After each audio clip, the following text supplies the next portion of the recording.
Hello, Happy New Year. Welcome to 2024. This is the show that gives you a brief overview of what's going on in aerospace in a particular month. Welcome to Space Events.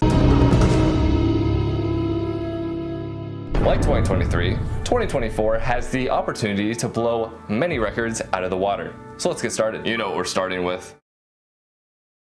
Starlink. You can never guess that we're starting with Starlink. Starlink is a satellite internet constellation built and launched by SpaceX. There are thousands of these Starlink satellites in orbit and more going up in January. All the boosters for these missions will come back and land either on an autonomous spaceport drone ship in the ocean or back on land at a landing zone. And like every month, there could be a multitude of these. Next up, the mission entitled Ovzon-3. Going to a geostationary transfer orbit, Ovzon-3 is a small communication satellite for company Ovzon.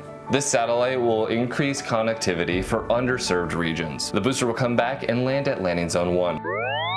You know what time it is. Alright, new rocket alert, here we go. United Launch Alliance will launch the first certification flight of Vulcan. Vulcan's first flight will take 2 payloads, the first being the Peregrine Lunar Lander for NASA. This is a part of NASA's Commercial Lunar Payload Services initiative to deliver science and payloads to the lunar surface. The second payload is Celestis Memorial Space Flights with their Voyager mission, also known as the Enterprise flight. And back to SpaceX, a crew flight. Anyway, this is the third private crew to go to the International Space Station, flown by SpaceX, and the booster will land at landing zone 1. And on to the next mission. Virgin Galactic is getting pretty regular with these crewed space tourism missions. What Virgin Galactic does is takes space tourists right next to the Kármán line and lets everyone see amazing views of Earth from space and space itself. This is Virgin Galactic's 10th crewed space flight and the 6th operational commercial mission. And on to something that we really haven't seen before. A Cygnus spacecraft is going to launch on a Falcon 9. NG-20 is a cargo resupply mission to the International Space Station for Northrop Grumman,